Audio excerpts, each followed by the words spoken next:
Saturday, Sunday और जो gazetted holiday हैं उसको भी वर्किंग डे की तरह ट्रीट किया जाएगा। इस पूरे काउंसलिंग शेड्यूल में सभी इंस्टीट्यूट्स को या बच्चों को जो काउंसलिंग में पार्टिसिपेट कर रहे हैं इस बात का बिल्कुल ध्यान रखना है, क्योंकि समय काफ़ी लिमिटेड है। Anyway, I am doctor Manish Jaiswal और यहाँ पर हम लोग बात करने वाले हैं ऑल इंडिया काउंसलिंग से रिलेटेड। ऑल इंडिया काउंसलिंग का शेड्यूल एमसीसी की वेबसाइट पे जारी कर दिया गया है। अब इस शेड्यूल को हमको समझना है और किस तरीके से इसमें पार्टिसिपेट करना है। दूसरी बात कि इस ऑल इंडिया काउंसलिंग के शेड्यूल के अकॉर्डिंग बहुत सारे स्टेट के काउंसलिंग जो स्टेट के काउंसलिंग होते हैं उसका शेड्यूल भी डिपेंड करता है। अभी हमारे छत्तीसगढ़ स्टेट का शेड्यूल ऑफिशियली नहीं आया हुआ है, तो देखते हैं कि इसका क्या इम्पैक्ट पड़ेगा स्टेट के काउंसलिंग में और आपको कितनी सावधानी से इसमें पार्टिसिपेट करना है। कभी भी जब समय कम होता है, लिमिटेड होता है, तो हम जो कार्य करते हैं जो भी, तो उसे बहुत ही सावधानी से और तरीके से करना चाहिए ताकि हम लोगों को बाद में किसी चीज़ को लेकर परेशान ना होना पड़े। तो एनीवे, चलिए शुरू करते हैं। जो ऑल इंडिया की काउंसलिंग है जो फर्स्ट राउंड आयोजित किया जाएगा, इसमें 17 जनवरी से लेके 18 जनवरी तक इसमें स्टूडेंट्स का कोई रोल नहीं है। 17 to 18 जनवरी, मैं पेन ले लेता हूँ। ओके, तो आप देख सकते हैं कि यहाँ पे verification of seat matrix bye institutes, तो जो भी इंस्टीट्यूट्स ऑल इंडिया के काउंसलिंग के थ्रू सीट अलॉट करने वाले हैं, लाइक आपका एम्स हो गया, जिपमर हो गया, इसके अलावा ठीक है नीट के 15% ऑल इंडिया कोटा जो गवर्नमेंट स्टेट गवर्नमेंट के कॉलेजेस होते हैं जिसमें 15% ऑल इंडिया कोटा होता है। जो डीम्ड यूनिवर्सिटी है उसकी 100% seats, central universities like AFMC हो गया, BHU हो गया, ठीक है। तो इन सभी के लिए ठीक है जो सीटों का जो वेरिफिकेशन होगा, सीट मैट्रिक्स होगी, ये आपको 17 से 18 जनवरी तक इंस्टीट्यूट्स को वेरीफाई करना है और उसके बाद ये सीट मैट्रिक्स आपको MCC की वेबसाइट पे देखने को मिल जाएगी। सीट मैट्रिक्स को देखने से आप एक अंदाज़ा लगा सकते हैं कि आपके रैंक के अकॉर्डिंग आपको कौन सा कॉलेज सूटेबल रहेगा। देन आपके लिए जो स्टूडेंट्स के लिए रजिस्ट्रेशन स्टार्ट हो जाएगा 19 जनवरी से 19 जनवरी से 24 जनवरी 24 जनवरी तक। समय का बिल्कुल आपको ध्यान रखना है। 24 जनवरी दोपहर 12 बजे तक एज पर सर्वर टाइम। और यहाँ पे मैं आपको सजेस्ट करूँगा कि कभी कभी क्या होता है कि लास्ट मोमेंट पे इनका सर्वर काफ़ी डाउन हो जाता है, हैंग हो जाता है, तो आप लोग समय रहते ही सारी चीज़ें कंप्लीट करा लीजिएगा। पेमेंट फैसिलिटी जो रहेगा ये दोपहर 3 बजे तक अवेलेबल रहेगा 24 जनवरी को। हालांकि अभी MCC की वेबसाइट पे इनका ब्रोशर नहीं आया हुआ है, या जो इन्फॉर्मेशन बुलेटिन कहना चाहिए वो नहीं आया हुआ है। अतिशीघ्र वो भी अपलोड कर दिया जाएगा। तो आपको किस तरीके से पार्टिसिपेट करना है एलिजिबिलिटी क्राइटेरिया हो गया और बहुत सारी चीज़ें आपको इन्फॉर्मेशन बुलेटिन से पता चलेंगी। तो इसमें रजिस्ट्रेशन के लिए जो ड्यूरेशन आपको दिया गया है दैट इज़ ऑफ 6 डे, 6 दिनों के भीतर आप अपना रजिस्ट्रेशन और पेमेंट का काम कंप्लीट करा लीजिए। और उसके बाद जो चॉइस फिलिंग है और चॉइस लॉकिंग है, चॉइस फिलिंग करने के बाद सबसे इंपॉर्टेंट होता है उसको लॉक करना। यदि आपने चॉइस फिल कर भी दिया और उसने प्रॉपर आपने चॉइस लॉक नहीं किया है तो वो माना नहीं जाएगा। तो फर्स्ट राउंड के लिए चॉइस फिलिंग 20 जनवरी से लेकर 24 जनवरी तक 11:55 PM, मतलब रात को आप 11:55 तक कर सकते हैं। बट डोंट वेट कि मैं लास्ट मोमेंट पे करूँगा, आप इसको इस ड्यूरेशन में पहले ही कंप्लीट कर लीजिएगा इस पर सर्वर टाइम। चॉइस लॉकिंग है ना, आप 4 PM से है ना 4 PM 24 जनवरी ठीक है 4 बजे से लेके है ना रात को 11:55 के बीच में कर सकते हैं एज पर सर्वर टाइम। ये इसके लिए आपको 5 दिन का ड्यूरेशन दिया जा रहा है। फिर verification of internal candidates by the respective universities. अब इसमें ये देखना है इंटरनल कैंडिडेट्स का मतलब भारत में कुछ ऐसे मेडिकल कॉलेजेस भी हैं जिनमें ठीक है इंटरनल कैंडिडेट्स को एडमिशन दिया जाता है, सिर्फ स्पेसिफिक कैंडिडेट को एडमिशन दिया जाता है। तो उनको वेरीफाई करने का काम ये यूनिवर्सिटी का है। जो भी यूनिवर्सिटी या जो भी इंस्टीट्यूट्स हैं वो वेरीफाई करेंगे। देन लास्ट जो आपका बाकी जितने भी स्टूडेंट्स जिन्होंने रजिस्ट्रेशन कराया है, पेमेंट किया है, चॉइस फिलिंग की है, मतलब प्रॉपर तरीके से पार्टिसिपेट किया है, उनके लिए जो अलॉटमेंट है ठीक है, अलॉटमेंट लिस्ट है 27 जनवरी टू 28 जनवरी के बीच में अलॉटमेंट लिस्ट आ जाएगी या बना लिया जाएगा या प्रोसेस कर लिया जाएगा। और इसका जो रिजल्ट पब्लिश किया जाएगा ये 29 जनवरी को आपको टोटल जितने लोगों ने काउंसलिंग में ऑल इंडिया के पार्टिसिपेट किया है इसका रिजल्ट आपको 29 जनवरी को MCC की वेबसाइट पे देखने को मिलेगा। नाउ रिपोर्टिंग टाइम की बात करें तो 6 दिन का समय मिलता है। आप बिल्कुल इस 6 दिन के लिए तैयार रहिए। देखिए, जो भी डॉक्यूमेंट्स लगते हैं जिसे पहले से बनवाया जा सकता है वो बिल्कुल आप रेडी रखिए। जो डॉक्यूमेंट आफ्टर अलॉटमेंट बनवाना है ठीक है, उसके लिए मुझे लगता है कि 6 दिन का समय थोड़ा कम है, लेकिन आपको मैनेज करना पड़ेगा किसी भी तरीके से। तो 30 जनवरी से लेके 4 फरवरी तक आपको जो भी कॉलेज अलॉट हुआ है वहाँ पर जाकर आपको रिपोर्ट करना है। मैं फिर से कह रहा हूँ कि इन्फॉर्मेशन बुलेटिन आने के बाद हम इसको और ज़्यादा डिटेल में और इन डेप्थ हम बताएंगे आपको। तब तक जो भी इन्फॉर्मेशन आया हुआ है उसके बेसिस पे हम लोग यहाँ पे डिस्कस करते हैं। ठीक है, थोड़ा सा आगे चले जाते हैं तो जहाँ पे हम लोग देखेंगे सेकेंड राउंड के बारे में। तो फर्स्ट राउंड जो है आपका ठीक है। ओवरऑल जो है हमारा कंप्लीट हो जाता है 4 फरवरी तक, ठीक है। अब इसके बाद जिस इंस्टीट्यूट में फर्स्ट राउंड के बच्चों ने ज्वाइन नहीं किया है या कोई सीटें खाली रह गई हैं, ठीक है, जो सेकेंड राउंड होता है वो अपग्रेडेड राउंड भी होता है, तो इसमें आपको एक चांस मिलता है कि आप अपने जो भी कॉलेज से अगर आप सेटिस्फाइड नहीं हैं तो आप अपग्रेडेशन के लिए पार्टिसिपेट कर सकते हैं। 7 फरवरी से लेकर 8 फरवरी तक जो इंस्टीट्यूट्स हैं वो सीट मैट्रिक्स के बारे में जानकारी देंगे कि कितनी सीटें अभी भी उनके पास वैकेंट हैं या कितने बच्चों ने जिन्होंने अलॉटमेंट लिया था एडमिशन नहीं लिया है। और बेसिकली सेकेंड राउंड स्टूडेंट्स के लिए ओपन हो जाएगा आपका 9 फरवरी को, ठीक है। चलिए यहाँ पे देखिए जो आपका सेकेंड राउंड है 9 फरवरी से 14 फरवरी, ठीक है, 12 बजे तक आपका रहेगा, दोपहर 12 बजे तक एज पर सर्वर टाइम, ठीक है। अब सर्वर टाइम हर बार यहाँ पे स्टार लगा हुआ है, इसका मतलब ये होता है कि थोड़ा बहुत आगे पीछे हो सकता है।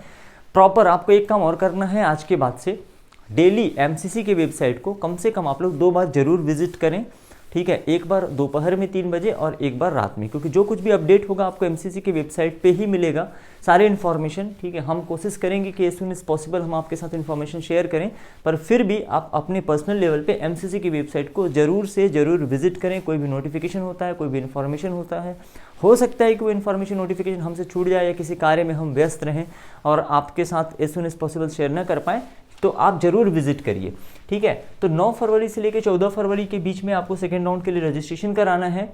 देन आपका सेम वही 6 डे का आपको इसमें ड्यूरेशन मिल रहा है। चॉइस फिलिंग के लिए आपको 10 फरवरी से लेकर 14 फरवरी तक का टाइम मिलेगा, ठीक है। चॉइस लॉकिंग आप, ठीक है, 14 फरवरी तक कर सकते हैं इसमें, ठीक है, एज पर सर्वर टाइम। इसके लिए आपको 5 दिन का समय मिल रहा है, ठीक है। देन इंटरनल कैंडिडेट का वेरिफिकेशन 2 दिनों में होगा, 15 फरवरी से लेकर 16 फरवरी तक, ठीक है। जो काउंसलिंग होगी उसकी जो प्रोसेसिंग होगी 17 से लेके 18, मतलब इन 2 दिनों में काउंसलिंग की प्रोसेसिंग होगी। और फाइनली 19 फरवरी को सेकेंड राउंड का रिजल्ट आपको पब्लिश कर दिया जाएगा कि कितने बच्चों का अपग्रेड हो गया है या कितने बच्चों को, नए बच्चों को कोई कॉलेज अलॉट हुआ है। नाउ ज्वाइनिंग के लिए आपको फिर से 7 डेज का समय मिल रहा है इसमें, 20 फरवरी से 26 फरवरी 20 से लेके 26 फरवरी तक आप कॉलेज ज्वाइन कर सकते हैं या वहाँ पे जाकर रिपोर्ट कर सकते हैं अगर आपको अपने चॉइस का कॉलेज मिल जाता है तो। ऑल इंडिया में मोस्ट इंपॉर्टेंट राउंड होते हैं फर्स्ट राउंड और सेकेंड राउंड, ठीक है, क्योंकि इस समय तक, ठीक है, स्टेट के भी काउंसलिंग स्टार्ट हो जाती है अलग अलग स्टेट की और वहाँ पे भी अलॉटमेंट होने लगता है। तो कई बच्चों को अगर ऑल इंडिया के थ्रू अच्छा कॉलेज नहीं मिल रहा होता और उसी मार्क्स पे अपने स्टेट में अच्छा कॉलेज मिल रहा होता है तो वो बच्चे क्या करते हैं कि फर्स्ट राउंड के बाद कॉलेज छोड़ देते हैं या सेकेंड राउंड में वो ऑल इंडिया का कॉलेज नहीं लेते और अपने स्टेट के थ्रू, स्टेट काउंसलिंग के थ्रू कॉलेज अलॉटमेंट ले लेते हैं। लेकिन इस साल थोड़ा सा परिवर्तन है। परिवर्तन आपको ये देखने को मिलेगा कि पहले जो ऑल इंडिया में सिर्फ 2 राउंड होती थी, उसके बाद जो ऑल इंडिया कोटे की सीटें होती थी 15%, उन्हें स्टेट को वापस कर दिया जाता था और स्टेट काउंसलिंग के थ्रू इसमें एडमिशन होता था। लेकिन इस बार ऑल इंडिया की 4 राउंड होगी, टोटल 4 राउंड होगी, first round, second round, then mop up round होगा और उसके बाद फिर आपका स्टेट वैकेंसी राउंड भी ऑल इंडिया में होगा। लेकिन ये चारों राउंड ऑनलाइन ही होंगे, कोई भी ऑफलाइन राउंड नहीं होने वाला है। मतलब आपको दिल्ली में जाकर पार्टिसिपेट करने की जरूरत नहीं है काउंसलिंग में, आपको ऑनलाइन काउंसलिंग में ही पार्टिसिपेट करना है। तो बात कर लेते हैं हम लोग फिर मॉपअप राउंड के लिए। All India quota, deemed university, central university seat और पीजीडीएनबी सीट को भी इसमें मेंशन कर दिया गया है। तो फिलहाल आप यूजी के लिए एलिजिबल हैं, तो पीजी तो आपको कोई लेना देना नहीं है इससे। तो चलिए आगे बात करते हैं जो मॉपअप राउंड है, ठीक है, इसके लिए सीट मैट्रिक्स का जो वेरिफिकेशन है, जो अलग अलग इंस्टीट्यूट्स हैं जहाँ पे जो भी सीट खाली है, ये 28 फरवरी से लेकर 1 मार्च तक ये अपनी सीटों को वेरीफाई करेंगे कि इतनी सीटें भाई खाली हैं और इतनी सीटों पे हमको अभी एडमिशन देने का हम दे सकते हैं। और जो रजिस्ट्रेशन होगा फिर से, ठीक है, आप 3 बार रजिस्ट्रेशन करा सकते हैं, फर्स्ट राउंड, सेकेंड राउंड या मॉपअप राउंड में। लेकिन स्टे वैकेंसी राउंड में कोई फ्रेश रजिस्ट्रेशन नहीं करा सकते आप, ना ही स्टे वैकेंसी राउंड में डायरेक्ट आपकी एंट्री हो सकती है। हम लोग बात करेंगे उसके बारे में। तो 2 मार्च 2022 से 7 मार्च 2022 तक समय का आप थोड़ा सा ध्यान रखेंगे। पेमेंट फैसिलिटी 3 बजे तक अवेलेबल रहेगी 7 मार्च तक as per server time. Choice filling आपको 3 मार्च से लेके 7 मार्च तक करना है और चॉइस लॉकिंग आप 4 बजे से लेके 11:55 तक कर सकते हैं 7 मार्च को एज पर सर्वर टाइम। इसके बाद जो इंटरनल कैंडिडेट्स का वेरिफिकेशन होता है 8 से 9 मार्च के बीच होने वाला है। सीट अलॉटमेंट की जो प्रोसेसिंग जो एमसीसी करेगा, ये जो प्रोसेसिंग है ये आपका 10 मार्च से लेकर 11 मार्च 2022 तक होगा और इसका जो रिजल्ट है मॉपअप राउंड की हम बात कर रहे हैं, इसका रिजल्ट 12 मार्च को आपको आ जाएगा। नीट का एग्ज़ाम 2021 में हुआ था और काउंसलिंग 2022 में हो रही है। 12 मार्च को इसका मॉपअप का रिजल्ट आ जाएगा। 13 मार्च से लेकर 19 मार्च 7 दिनों के भीतर आपको जो भी कॉलेज अलॉट होता है वहाँ जाकर आपको रिपोर्ट करना है, एडमिशन का प्रोसेस कंप्लीट करा लेना है इन 7 डेज़ में। ठीक है, तो इसलिए मैं हमेशा सजेस्ट करता हूँ कि आप बिल्कुल जानकारी रखिए कि at the time of admission आपको कौन कौन से डॉक्यूमेंट्स की रिक्वायरमेंट हो सकती है, तो उसके बेसिस पे आप जल्दी से जल्दी अपना एडमिशन का प्रोसेस कंप्लीट करा सकें। और वैसे भी अभी ऐसी सिचुएशन चल रही है, थोड़ा कोविड के केसेस भी इंडिया में बढ़ गए हैं, तो थोड़ी सी दिक्कतें होती हैं। ठीक है, तो गवर्नमेंट को ये बिल्कुल ऑर्डर सभी के लिए जारी करना चाहिए कि सैटरडे संडे या जो गैजेटेड हॉलीडे हैं, काउंसलिंग से रिलेटेड जो भी डॉक्यूमेंट्स रेडी होते हैं आफ्टर अलॉटमेंट, ठीक है, उसके लिए वो प्रॉपर ऑफिस वगैरह ये सारी चीज़ें खुली रहें। तो ये आपका मॉपअप राउंड हो गया। अब आ जाते हैं हम लोग स्टे वैकेंसी राउंड पे। ठीक है, यहाँ पे एक इंपॉर्टेंट चीज़ है, transfer of non reporting and non joining vacant paid seat to deemed university for carrying out registration of candidate admission in stay vacancy round for deemed university to start during reporting module. मतलब जो stay vacancy round है deemed university खुद से कराएंगे, इसके लिए MCC नहीं कराएगा। ठीक है, तो जो online stay vacancy round, what is important here कि जो स्टे वैकेंसी राउंड है वो भी ऑनलाइन होने वाला है ऑल इंडिया कोटा के लिए, सेंट्रल यूनिवर्सिटी के लिए और पीजी डीएनबी सीट के लिए। तो सबसे खास बात इसकी क्या है, आप बिल्कुल इस पे ध्यान दीजिए कि कोई भी नया रजिस्ट्रेशन, नो न्यू रजिस्ट्रेशन और payment option for online stay vacancy round. मतलब आप सीधे मान लीजिए आपने पहले, दूसरे या तीसरे राउंड में पार्टिसिपेट नहीं किया है, तो आप सीधे स्टे वैकेंसी राउंड में पार्टिसिपेट नहीं कर पाएंगे। तो दैट मीन्स आपको इस बात का बिल्कुल ख्याल रखना है कि अगर आपको स्टे वैकेंसी राउंड में पार्टिसिपेट करना है तो आपको ऑल इंडिया के फर्स्ट, सेकंड, थर्ड राउंड में पार्टिसिपेट करना पड़ेगा। नाउ आ जाते हैं, the choice exercise by the candidates in mop up round will be considered for the allotment of seat for the stay vacancy round. इसका मतलब ये है कि आपने मॉपअप राउंड में जो चॉइस फिलिंग की है उसी के आधार पे आपको स्टे वैकेंसी राउंड में ही अलॉट किया जाएगा। आपको स्टे वैकेंसी राउंड के लिए कोई दोबारा चॉइस फिलिंग का ऑप्शन नहीं मिलने वाला है। तो सेकंड पॉइंट ये बहुत इंपॉर्टेंट है, आपको ध्यान देना है इन सब चीज़ों का। मैं फिर से आपको रिमाइंड करा रहा हूँ कि एमसीसी की वेबसाइट पे आप बिल्कुल बने रहिएगा। कोई भी नोटिफिकेशन आता है उसको प्रॉपर केयरफुली तरीके से पढ़िएगा। इन्फॉर्मेशन बुलेटिन आता है, हम अपने साइड से बिल्कुल कोशिश करेंगे उसको एक्सप्लेन करने की। अलॉटमेंट ऑफ सीट नेक्स्ट देखते हैं, सेकंड, थर्ड देखिए, the choice exercise, okay, no fresh choice filling will be conducted for online stay vacancy round. ये मैं आपको बताना भूल गया था। एनीवे, तो वही मैंने आपको बताया कि स्टे वैकेंसी राउंड के लिए कोई फिर से आपको चॉइस फिलिंग का मौका नहीं मिलेगा। जो मॉपअप राउंड में आपने चॉइस फिलिंग किया हुआ है उसी के आधार पर आपको स्टे वैकेंसी राउंड में भी अलॉट किया जाएगा। Now allotment of seat online. अब यहाँ पे स्टे वैकेंसी राउंड जनरली क्या होता था, पहले जो मेडिकल कॉलेजेस होते थे stay vacancy round college level पर होता था, वहाँ पर जाके आपको काउंसलिंग में पार्टिसिपेट करना पड़ता था। लेकिन यहाँ पे ये स्टे वैकेंसी राउंड भी ऑल इंडिया में ऑनलाइन ही होने वाला है। ठीक है, और इसके लिए जो, ठीक है, eligible candidate who are not holding any seat can only participate in online stay vacancy round. तो मतलब अभी तक आपने अगर किसी कॉलेज में एडमिशन नहीं लिया है एमबीबीएस के, तभी आप एलिजिबल हैं स्टे वैकेंसी राउंड के। मतलब किसी भी सीट में आपने एडमिशन ले लिया है, चाहे वो ऑल इंडिया की हो चाहे स्टेट कोटा की हो, अगर कहीं पर आपने एडमिशन ले लिया है, प्रवेश ले लिया है, चाहे वो कोई भी कॉलेज हो, इसके बाद भले ही एम्स की सीटें खाली क्यों ना हो, आप स्टे वैकेंसी राउंड में पार्टिसिपेट नहीं कर पाएंगे। तो स्टे वैकेंसी राउंड में सिर्फ वही पार्टिसिपेट करेगा जिसने अभी तक कहीं पर कोई अलॉटमेंट या एडमिशन नहीं लिया है। तो इस चीज़ को भी आपको बिल्कुल ध्यान रखना है।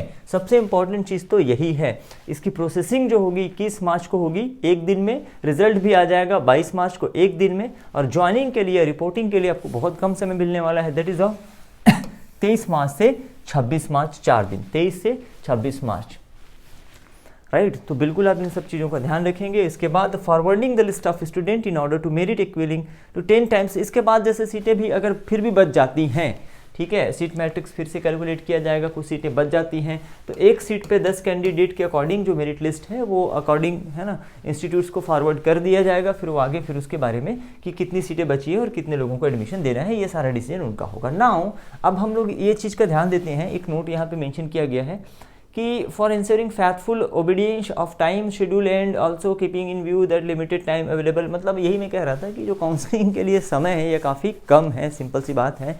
तो आपको बिल्कुल से, है ना, इस समय का ध्यान रखना है। साथ ही साथ सैटरडे, संडे और जो हॉलीडे हैं उसको भी वर्किंग डे की तरह ही ट्रीट करना है। नाउ अब हम लोग आ जाते हैं कि ये तो हुई ऑल इंडिया काउंसलिंग की बात। तो ऑल इंडिया की जो काउंसलिंग है बेसिकली स्टूडेंट्स के लिए स्टार्ट हो रही है 19 तारीख को। ठीक है, हम लोग फिर से आ जाते हैं और इसके बेसिस पे छत्तीसगढ़ की काउंसलिंग कब प्रारंभ होंगी इस पे बात करते हैं। राइट, ये आ गया हमारा फर्स्ट राउंड जो है ना। तो फर्स्ट राउंड है ऑल इंडिया का, स्टार्ट हो रहा है 19 को और ख़त्म हो रहा है 30 जनवरी को। ठीक है, अगर बात करें सेकेंड राउंड की तो ये स्टार्ट हो रहा है 9 फरवरी को और ख़त्म हो रहा है 20 फरवरी को। तो ज़्यादातर के अभी तक ऐसा हुआ है कि ऑल इंडिया के सेकेंड राउंड के बाद ही छत्तीसगढ़ की काउंसलिंग स्टार्ट होती है। तो अगर 20 फरवरी को छत्तीसगढ़ की काउंसलिंग स्टार्ट होती है तो मुझे लगता है काफ़ी डिले हो जाएगा, काफ़ी लेट हो जाएगा। और इस साल क्योंकि ऑल इंडिया में भी 4 राउंड होने वाले हैं तो बहुत सारी सीटें ऑल इंडिया से रिवर्ट होकर छत्तीसगढ़ में नहीं आने वाली हैं। तो ये तो बहुत ही समझदारी भरा फैसला होगा CGDME का कि वो जितनी जल्दी से जल्दी हो सके छत्तीसगढ़ की भी काउंसलिंग प्रारंभ करा दें। मतलब 19 जनवरी को भी कराया जा सकता है, क्योंकि जो सीटें रिवर्ट होकर आएंगी वो बहुत ही नॉमिनल, बहुत ही कम होंगी। तो उनके लिए बहुत फरवरी तक इंतजार करने की कोई ज़रूरत नहीं है। तो एक संभावना है कि 20 से 25 जनवरी के बीच, मैं एक संभावना बता रहा हूँ, 20 से 25 जनवरी के बीच छत्तीसगढ़ स्टेट में भी CG स्टेट की काउंसलिंग प्रारंभ हो जाएगी। यहाँ पे गवर्नमेंट मेडिकल कॉलेज हैं, प्राइवेट मेडिकल कॉलेज हैं या डेंटल कॉलेज हैं, इनके लिए तो यहाँ, और क्योंकि छत्तीसगढ़ एक ओपन स्टेट है तो यहाँ पे अदर स्टेट के बच्चे भी छत्तीसगढ़ की काउंसलिंग में पार्टिसिपेट करके प्राइवेट मेडिकल कॉलेज के मैनेजमेंट सीट में एडमिशन ले सकते हैं। तो चलिए इस वीडियो में हम लोग इतना ही डिस्कस करते हैं। कोई भी क्वेश्चन या क्वेरीज है तो आप बिल्कुल कमेंट बॉक्स में लिख सकते हैं, समय रहते हुए उसका जवाब दिया जाएगा और जल्द ही मिलते हैं किसी नेक्स्ट वीडियो में। Thank you very much.